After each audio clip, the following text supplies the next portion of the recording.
President Biden met with top Senate Democrats at the White House Wednesday to discuss his coronavirus relief plan. The president says he thinks he can get Republicans on board with a nearly $2 trillion package. But Democratic lawmakers are pushing forward with a plan to pass the bill without GOP support. CBS News senior White House and political correspondent Ed O'Keefe has the latest. President Biden today confident Republicans will back his COVID relief plan despite little evidence they will. What we say, you'll get Republican support? I think we'll get some Republicans.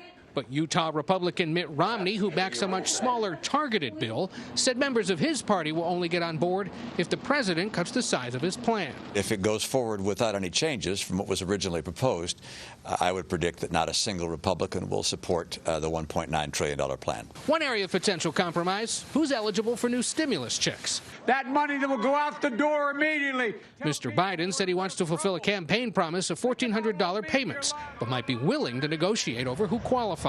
That's something that has been under discussion. There has been a conclusion, but certainly he's open to having that discussion. With former President Trump's impeachment trial approaching, President Biden tells People magazine that it's unlikely 2/3 of senators will vote to convict. But I think it's important that there be certain basic standards that people at least are able to see what happened and make their own judgments. I'm not looking for any retribution. Bruce Castor, who will represent Mr. Trump, said today that individual protesters, and not the former president, are at fault for what happened at the Capitol. Just because somebody gave a speech and people got excited, that doesn't mean that the speech maker's fault. It's the people who got excited and did what they know is wrong that are at fault. Also today, more history from the Biden cabinet. Pete Buttigieg became the first openly gay man confirmed and sworn in as a cabinet secretary. He began his job as transportation secretary exactly 1 year to the day after he won the Iowa caucus. Remember that? Elaine? Ed O'Keefe, thank you. Sean Sullivan and Molly Hooper join me now. Sean is a CBS News political contributor and White House reporter for The Washington Post. And Molly is a CBS News political contributor and host of the Article 1 podcast. Welcome. It is good to see you both. Sean, let me start with you. President Biden says that he is confident Republicans will support his plans. Remind us, what are the sticking points between the two sides right now? Well, Elaine, the biggest sticking point between the two sides right now is the overall size and scope of these competing plans that Republicans and Democrats have put out. The plan that we have seen put forward by President Biden, by the White House, is a plan that is roughly a $1.9 trillion plan. Senate Republicans, a small group of them, have put forward a plan that is much smaller in its overall scope. It's a plan that would be about $600 billion. And so that's the biggest sticking point. There are other specific differences between these competing plans. On the one hand, the Democratic plan wants to offer $1,400 payments to many Americans. The Republican plan wants to offer $1,000 payments to many Americans. So there's daylight there. There's daylight in other policy areas. You know, the Democrats want to raise the federal minimum wage to $15 an hour as part of this. Republican plan does not offer that provision. So you have some sticking points here that have both sides kind of really dug in right now. And when you look at the overall size and scope of these plans, there really is a lot of daylight between these two plans. And so that's some of the challenge right now that both sides are facing in terms of getting a deal together, if that's even possible. So a lot of daylight. Molly, what are Republican lawmakers saying about the bill? Is there any indication that there might be some areas where they might come just a bit closer together? Well, I think we heard in Ed's package that led into this segment that Republicans, there is some possibility that the Democrats may give on who qualifies, how many people would qualify for the $1,400 stimulus check.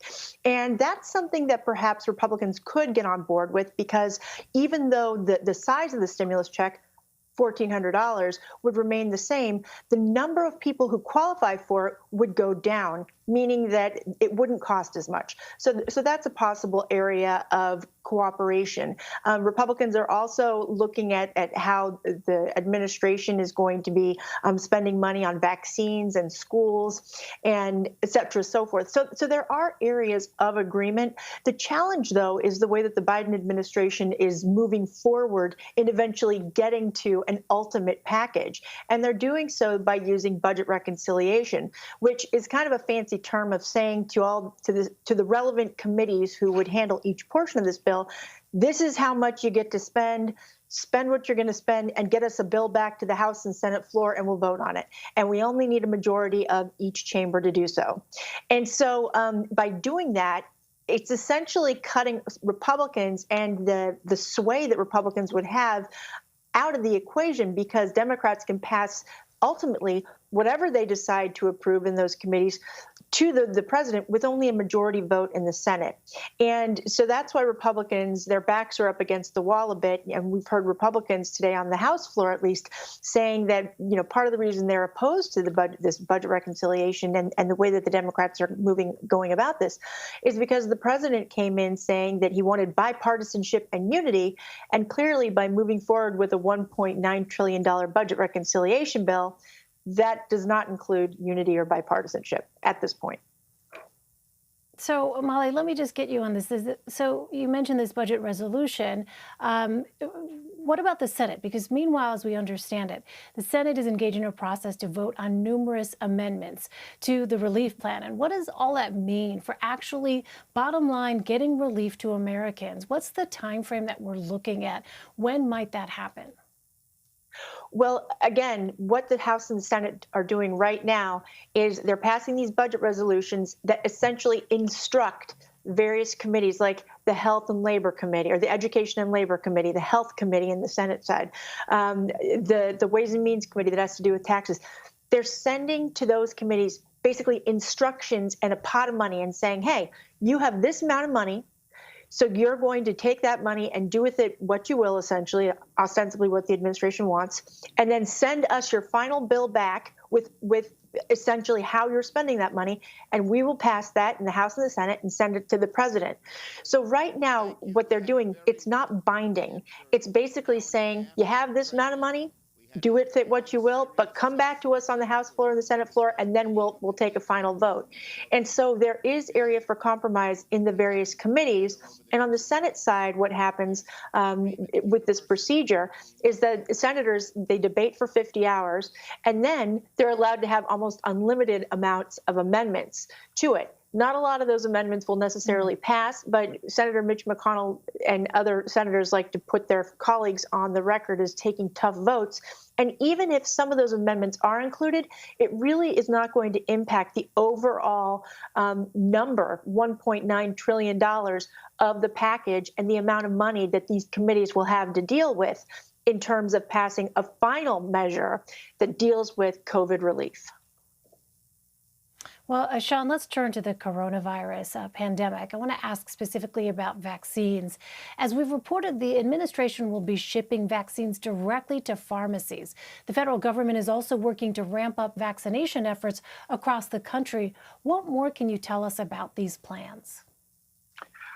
Well, I think when you look at what the Biden administration is trying to do right now, it's very clear that there's a recognition that they need to hasten the pace of vaccinations. They need to get this pandemic under control. When you look back on the campaign that President Biden ran last year, it was heavily rooted in the pandemic. It was heavily rooted in criticizing the last administration, criticizing the Trump administration for not taking it seriously enough, for not taking the steps that the administration should have, then candidate Biden said, taken to safeguard Americans. And now you have a Biden administration in office. You have Democrats in power. And I think this White House realizes that the public is going to start to hold them accountable, and that if we don't start to see a significant decline in the coming months in the number of infections, if we don't start to see a lot of these states pick up the pace of vaccinations, then there could be a backlash against this president and against Democrats. And when you look at what they're doing now, they're trying some new techniques. So by shipping these vaccines directly to pharmacies, what their hope is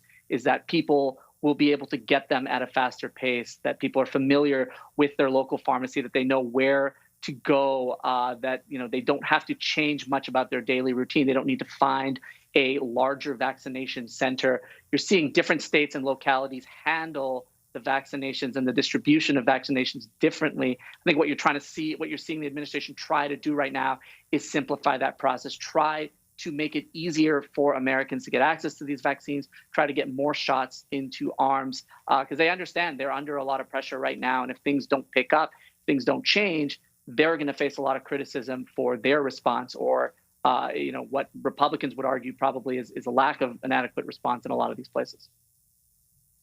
Sean Sullivan and Molly Hooper, thank you both.